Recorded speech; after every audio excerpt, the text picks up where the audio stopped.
Hi everyone, welcome to the 420 Smoke Room. Tonight we have Scott, who is from the DAB KNG. We want to welcome him on. Hi Scott, how are you? Hey, what's going on? I'm doing good. Hope you're having a great night so far. So far so good. So, I wanted to I know I've had you on before, so we've kind of talked a little bit about what you do. But for those of you who haven't heard our previous show, if you want to kind of give people an idea of where you're from and what you do and a little bit about yourself. I'm originally from Texas, moved to Oregon, started realizing that a lot of the dispensaries had people working in them that didn't know about the terpenes and cannabinoids, so I started learning more about it myself. After that, I got into dab art and different kind of joint rolling, and it's just steady learning. Alrighty. Try to help the Release of Prisoner Project as much as I can to get all non-violent cannabis users out of prison. Definitely. What program did you say that was?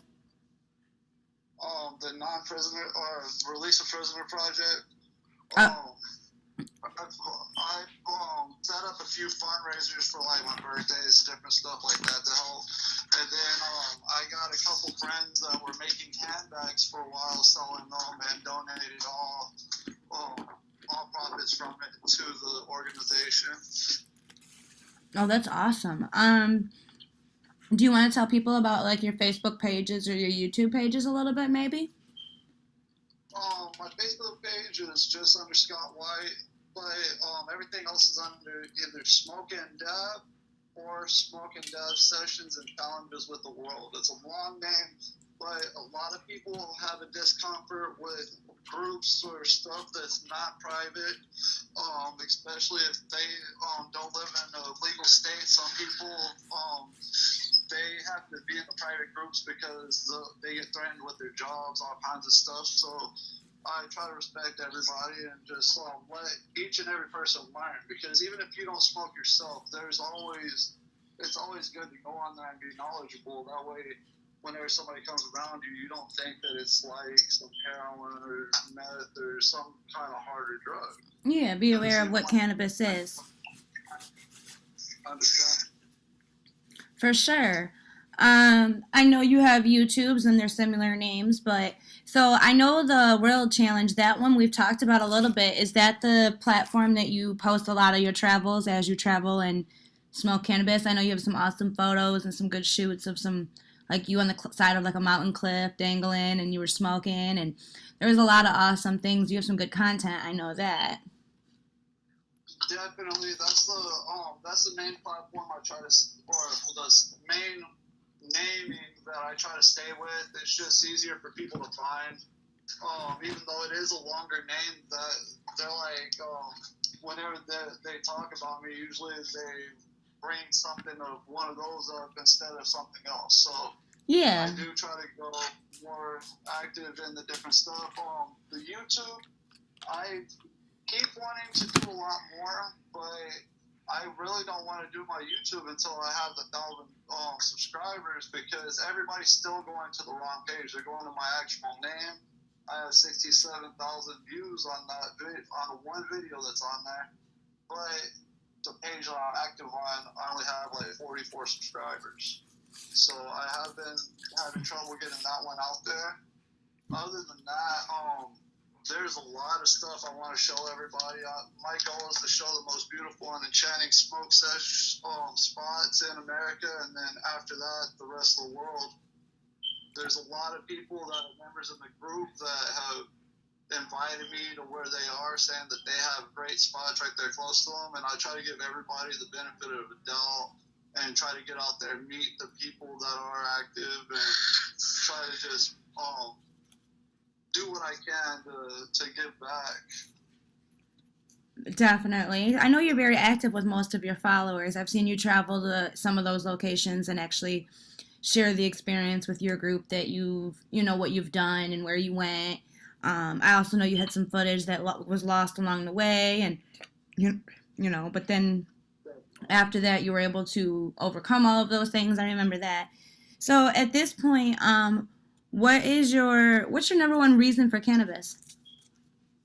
I actually have a cracked skull, and it keeps my seizures down. But RSOs help the most with that. Other than that, I've been smoking from a very young age. I believe that it helps me in multiple ways with my ADHD and autism because it helps me be more focused. Okay. And me being able to go live has developed to where you can't tell it as much now, but whenever I start getting nervous or I'm trying to talk to people, I get a stutter. And being on these lives, it's developed to where it helped with my anxiety, social and separation anxiety both. And it's made it to where I'm able to actually get out there and talk. And without having cannabis, I would have never been comfortable enough to even try it. Okay. How does it affect your seizures? I went from having over 200 seizures in a year to now I only have like maybe 7 or 8 of them in a 7-month period. Do you know which strand helps you the best yet, or what terpenes help you the best, or? That I stay away from sativas for the most part because they will make my anxiety go up. And well, it depends on which ones, but a lot of sativas make my anxiety go up, and they make my blood pressure go up, and my seizures are controlled by blood pressure. Okay. So I did figure that out pretty quickly, but it's not every sativa strand. Like if you give me some Blue Dream, all it does is makes me talk for hours and not shut up. Gives you the chatter mouth. Oh, definitely. So I'm more of I like sativa and indica because I like to be up at times and then I like to be down at times. So I like both really. Just based on what I have to do depends on which one I want to smoke. For sure. So I can get my goals. About a year ago, when I was staying at a friend of mine's house, she smoked sativa in the day and indica at night. So I would smoke with her and during the lives and everything. And then as soon as the live was over, I'd smoke a bowl of indica to myself. And then that way it kind of countered. Yeah, like a hybrid, balanced it out, almost like a shot. Definitely. So what has been the number one change that you've noticed since you've welcomed marijuana in your life? The number one change, honestly, has actually been over the last couple of years. The last couple of years, people are starting to become more accepting. And that's the big thing, is that now that people are starting to acknowledge that there's people that's been smoking weed their whole lives around them, and they just didn't know, or the fact that just because it's not illegal anymore, now it's okay. And I don't know, I think it's cool that people aren't discriminating as bad as they were. And it's still out there, but it's not like it was. Okay. But have you noticed like a personal change in your body or your growth or your medical, like obviously a good change, I would assume, compared to a bad change because you continued? Definitely. I mean, it helps me in so many ways, though. I can't just put it down to one. And a lot of people, they always talk about, I want to get high, or I want to get messed up, or this, that, or the other. But honestly, like, I don't smoke for those reasons. I don't look to get messed up or obliterated. Totally agree with you. I don't feel like I can, but I just feel like whenever somebody says, do you want to smoke? I'm like, yeah, that would help out a lot. My back's not going to hurt as bad. My neck, my head. I don't have to worry about having a seizure for this many more hours. Like, there's so many different things that in my head, I'm like, that's a great idea. How often a day would you say you smoke? I know I'm a big time smoker, but I also have a lot of medical problems, so I smoke every couple hours. It depends on where I'm at and my money situation, because there's times that I'll go through and I'll smoke probably 3 to 5 ounces of dabs in a 2 week period by myself. Just right. Then there's other times where with flour and everything, I'll go through maybe a pound in a month. Okay. I can see how that happens. But the thing is that I don't like to, like, sometimes I just want to smoke and just sit there, and it makes it hard because if you don't play it out right, you don't have enough for your videos to do it for the whole month. And, like, there's all these little things. Well, yes, as a marijuana influencer, it's hard to always smoke a blunt when you're live. A, because you're working, and B, because it's not cheap, and C, because you're not, you got to smoke before you go live just to have the nerve to go live. So now you don't want to be too high while you're live because, like, you got to balance it out. So exactly. And so I feel your struggle. So back in the day, what people weren't realizing was there was times during the COVID that I was going 15, 20 times a day live because every time it was new viewers, it was different people, everybody was at home. And so whenever I was doing that, I was doing it to be able to talk to everybody, but I was smoking all that plus what I was smoking off camera. And by the time that I was pretty much out of everything, I kept having people hit me up, hey, go live. I'm like, I don't have anything to go live with. And I felt bad about it. So now I try to like stretch everything out, see what's there, see what I can't do. Because there's a lot more into each piece of it than a lot of people realize. You're totally right. I definitely agree with that. So as far as influencer part goes, and like I know the struggles on that, do you feel there's any benefit? Oh, definitely. It didn't just help me out. It helped out a lot of other people because we got to see that we weren't alone. Correct. And not just in the fact that a lot of people's families don't agree with it, but with the fact that a lot of us have friends or loved ones that are incarcerated over marijuana still to this day. And there's a lot of people that smoke marijuana that have mental health issues that don't know how to talk to people or don't know the way to express themselves to people unless they understand what they're going through. Like, unless they're going through something similar. So it's a way for people to get together, find somebody, not necessarily that's going to fix their problems, but somebody that they can actually vent to. Yeah, and relate to with no judgment. Definitely. And then, I don't know, there's so many benefits about it. I kept talking about trying to get Snoop Dogg on the page for a couple years, and I kept sending messages, no response. Then a friend of mine hit me up and said, hey, do you want to go to Snoop Dogg concert? I got VIP passes. And so that's how we ended up with Snoop Dogg on the page. Oh, that's awesome. So it's just like, I really believe if you want something, you got to just keep on and just make it happen, because if you don't believe in yourself, nobody else is going to. You're definitely right, and take the opportunities. Like, a part of you could have just went to that concert and said, when I go backstage and meet him, I'm not going to say or do anything. I'm just going to, like, shake his hand and say hi. Sure. But instead, you took that opportunity, and look at where it got you.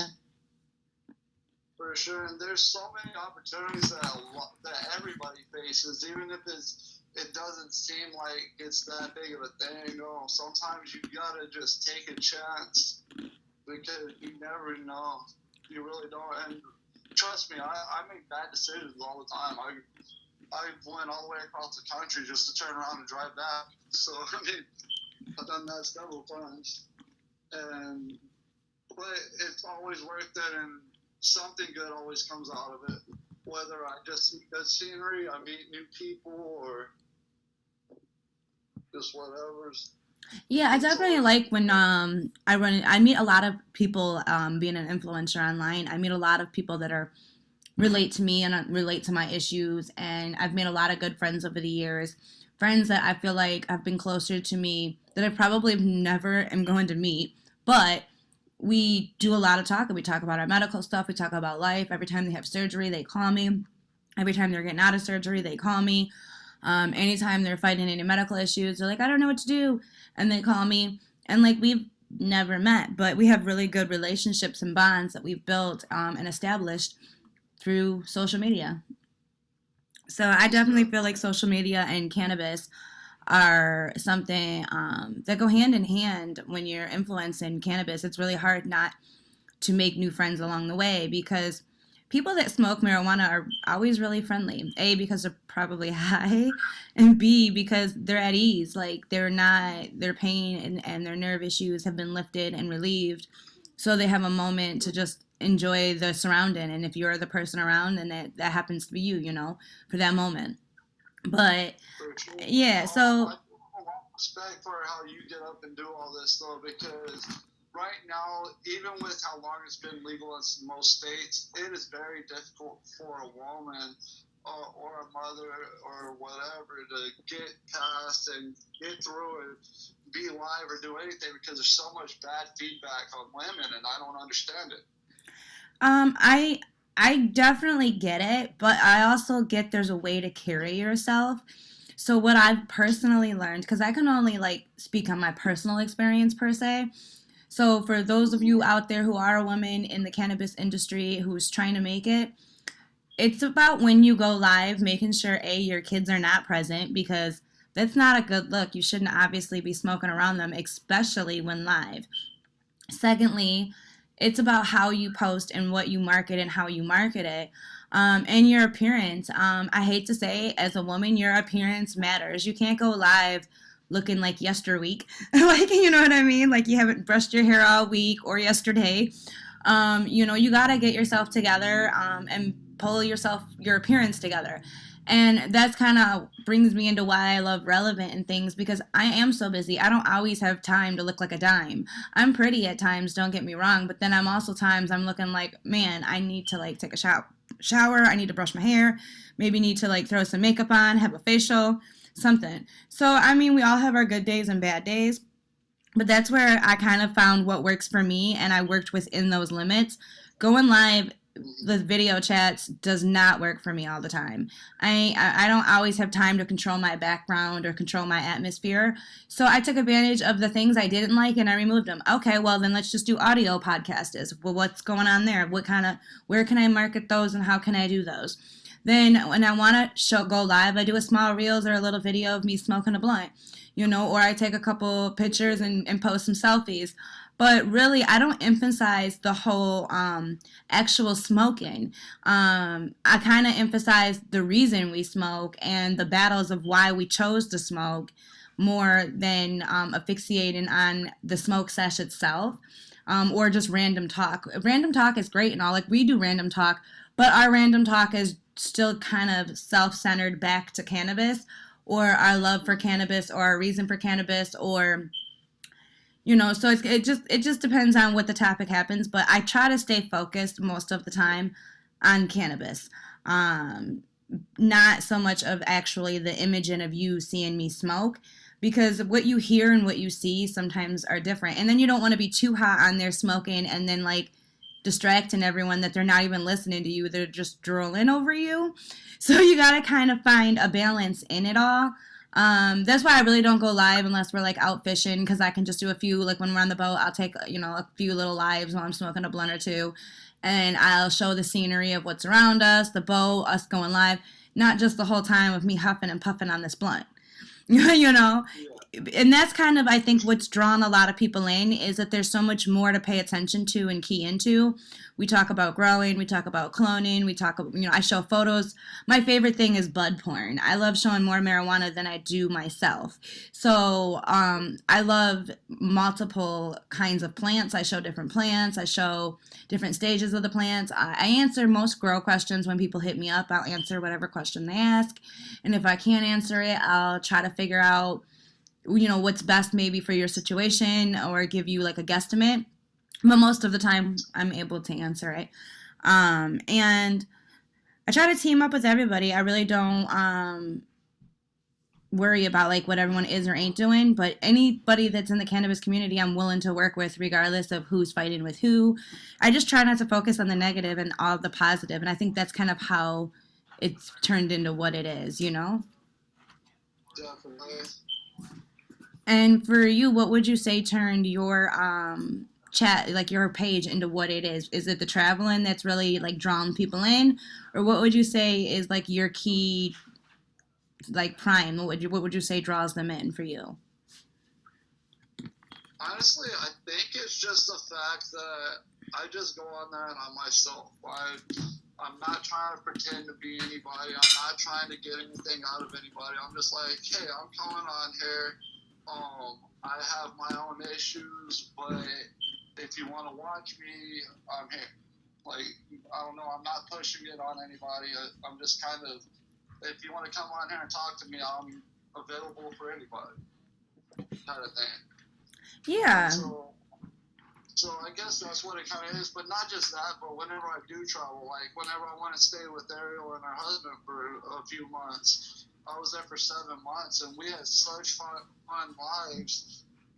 We were having 60 and 70 people jump on the lives every single night, but we had a set time we were on. We had more of a schedule, but we always had a great time. Right, and that's what I'm trying to get back to, the repetitiveness of the schedule and staying with it even if no one's there. And I have to work on that, but I've been having a lot of my own issues going on. I keep on not paying attention to my own financial needs, so that's something I got to work on right now, so I can be able to do more in the future. But I'm just. I went through that last year. So my best advice, I went through that last year where I had to focus more on myself than like my other goals, because I was putting a lot of my investments into my groups or pages, like with the giveaways and things, and I wasn't really focused on my own financial needs as much. So I also learned, like, I had a lot of people coming to me from the groups asking, can you help me with this? Or can you, we need groceries, or we need this, and I'm the type that I just want to help everybody.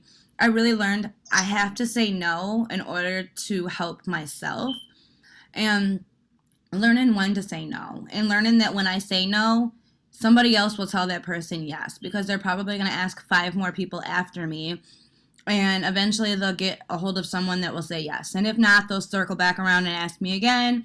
Then maybe I could reconsider at that point. So I kind of just went through a focusing on myself moment last year, and building, what I had, like just doing the things I love, but building them with a passion and following through. So yeah. I definitely think that being in the cannabis community is hard, though, regardless of if you're a male or a female, because there's so, like, over the last few years, there's so many people that have literally jumped in, and each and every week there's new groups being built. It's no longer a small community. It is a very large community, and as we continue to legalize across the nation, it is like a nationwide community that every other day it's like a new group or similar group names are popping up that are so close to other group names, that it's hard to thrive in the cannabis community, truly.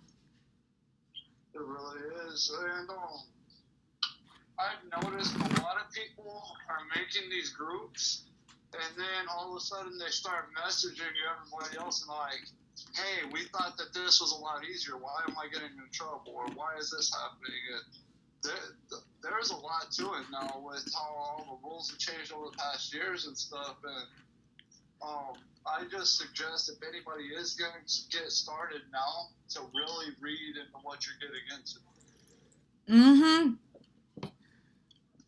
And it's not really about what you're getting into. It's about where you're going to get into it at.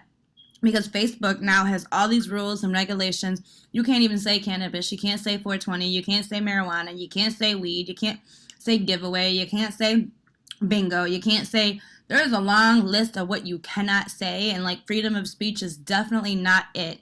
With the list that they have built, freedom of speech is far from it. That is kind of actually why this my 420 Smoke Room show is sponsored by Relevant, where I am allowed that freedom of speech. I go over to that platform. I can say whatever I want, do whatever I want. We can go live and talk about all the politics in the world.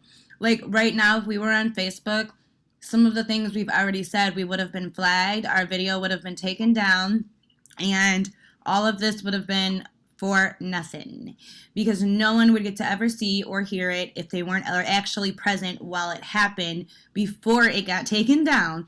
So that is also kind of why I like recording everything first and then putting it out there, because Facebook doesn't actually have the ownership. It's like on another feed, so it's just sharing a feed, so they can't actually moderate what my content of what I am and ain't saying, because my recording or my audio, like whatever you're recording your voice at, is not actually through their platform. It's aired on another platform, and then a link is shared on their platform. So you just really got to learn the rules, like he said, about what it is you're going to get into. For those of you looking to get into the cannabis community with social media, definitely go over to Relevant. They have accepted all of the cannabis community.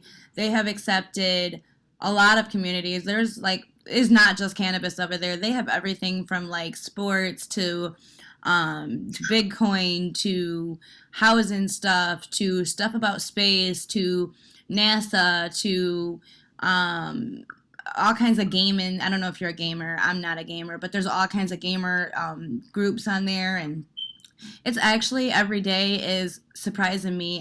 We are constantly coming out with updates and reinvented the app, and what you see this month, it might even be better next month. Every month as we grow, we're going to continue to make the app better and better, and we're going to learn what actually the fans like and don't like based on fan, feedback. So it's important to do the feedback. Sometimes we have issues right now with our mic, depending on like if you have an Android. But right now, our Android programmer is a little more behind compared to our Apple programmer over there. So it just depends on your device, and if it's running slow or lagging, force close and then reopen, or uninstall and reinstall with an update, because sometimes we come out with updates and then like your app won't actually work the right way if you don't have the update. But other than that, like honestly, it's so new that it's growing so fast. I definitely could see Relevant taking over the map with the whole freedom of speech thing, because every platform now is on that new frenzy of like even YouTube, Instagram. I just got flagged on Instagram the other day because I shared a brand that I didn't have branded content. Like I didn't get permission from that company. But honestly, being an influencer, it changes things, because if you don't have permission, you can't share a picture of your pop like you used to. You can only share things that you actually have ownership of. So the rules are so different once you get knee high in things, that you really want to learn what platform you're going to market with. That is really good advice. So I know I get myself in trouble all the time because I won't think about it, and I'll have something like you said, just a random thing. I go to take a drink or I go to take something, then all of a sudden I get a thing, either remove this or you get charged this much. It's like, no, it's okay. Mm-hmm. Or they're going to take your video down or ban you or remove your page, or like all these threats. Like, whoa, buddy. I've gotten banned so many times. They just started most of the stuff. Like if I play a song that I'm not allowed to play, I get charged $2.99 per song. See? And I think that's also has to do with where you live, because here they just constantly remove your video, and then I've never had Facebook charge me for it, but I've had them threaten to remove or block my page if I continue to play like music in the background of my lives. Yeah, they did that to me for a while, and then I started getting a few emails, and then they started charging me about 3 months ago. But I try to play people's music I have permission to play. I just every now and then people's like some of the people who jump on there, they're like, why don't you ever play this, or why don't you play something different? So I'm like, well, I mean, y'all want it, I'll do it. Right, but it's not worth it at the end if you're gonna get in timeout or in trouble or whatever for it. And that's so stupid, because like we can go to YouTube or anywhere on Google and Google a song and play it like we should be able to play it in the back of our musics and stuff. But I also get the point that they're saying you can't because of copyright infringement and this, that, and the third. But it's a long debate over. That people like with us, we pay for some of the platforms that we're using. Like I pay for my YouTube, Ariel pays for our Pandora and all that stuff. Like if you're paying for it, you should be allowed to use it. Oh, I totally agree. But because it's called like, you know what double dipping is? Yep. They're not getting a dip out of any of your double dipping. Like they got paid for making the song, and then like if you're gonna get paid for it being in your music video or in your live later from any platform, let's say YouTube starts paying you for your subscribers and stuff, any video, then they are gonna want a cut out of that because you use my audio, my music in the background. So that's where the copyright part or the permission to use, because there's a financial obligation that they're upholding, and obviously they feel $2.99 per song is great, but that's still kind of high, but then it's kind of low too, depending on how many views you get and how much you get per video. If you made $1 million off this one video, $2.99 wasn't nothing. You know what I mean? But another thing is that some of these things, like if you go to the YouTube editor, or I know whenever I was on TikTok, they had the little filters and stuff that you can use. Some of those filters, if you put it on there, will get you banned. Yeah. And a lot of people don't realize that. They're like, oh, well, as part of this, I'm allowed to do it. And that will get you an instant ban for life, just using that filter. Yeah, for sure. Being an influencer, you definitely have to know the ins and outs of each app and the rules. So at this point, what would be your, I don't know, what would you want to tell people if you could tell them anything? Like any new fans that haven't ever heard of you or don't know anything about you, what would you kind of tell them a little bit about, you and your platform? So that way some of my followers who might be interested in following you could head over there and follow you. I really don't know. The only things I can really say is that I believe everybody is capable of anything that they put their mind to, and if you follow your goals and have good people support you, there's no reason you can't make it to where you want to be. And then other than that, we do have a lot of fun stuff planned coming up. There's more giveaways coming up, and I was going to shut down the Facebook site in July, but it looks like it might stay open because we got rid of some people that were causing problems. I've only had that happen one time in 4 years, but we took care of it all within a week, so hopefully everything will go back to normal. Okay. Yeah. Other than that, I really don't know what to say right now, just because of the fact that my mind's been so scrambled lately. Well, I definitely think you're down to earth and you've got some really good content, and you're always doing random dabs, which are awesome to tune in. And you've always got great photos of good scenery. So anyone who likes good scenery while they smoke, definitely check out his content. He's always got a laid-back, chilled vibe for those of you who are interested in following him. His name is Scott White on Facebook, and then he also goes by the DAB King. And what's the name of the really long group? Smoke and Dab Session and Challenges with the World. All right, so Smoke and Dab Sessions and Challenges with the World. And there's actually members in the group that, since we started, they were just local performers from where they were. I kept playing their music. They kept doing their thing. One of them just signed with Strange Music in September. Another guy signed with the local place right here by where I'm at. And then in Texas, 2 people signed on with contracts. So a lot of big things have been happening in the music, in the group. So we're getting more permission. Yeah, and anybody that you know who is definitely wanting to get their music more out, I actually know someone who owns their own radio station, and I could possibly hook them up with some, some good information, and they can get their music aired on that station. He helps book people for tours if they want to go on tour. He does a lot of really good work. I've actually had him on the show before. So if you have anybody who's interested, I could refer them over. Or we could even do like a group session and get them all on and get them vibing together and do a podcast, and then hopefully they run off together and make great business. Sounds wonderful. Yeah, so definitely get those people to me. I would definitely like to help make that, happen and help you expand in the music business for your fans. Well, I really appreciate everything that you do, and this has been fun.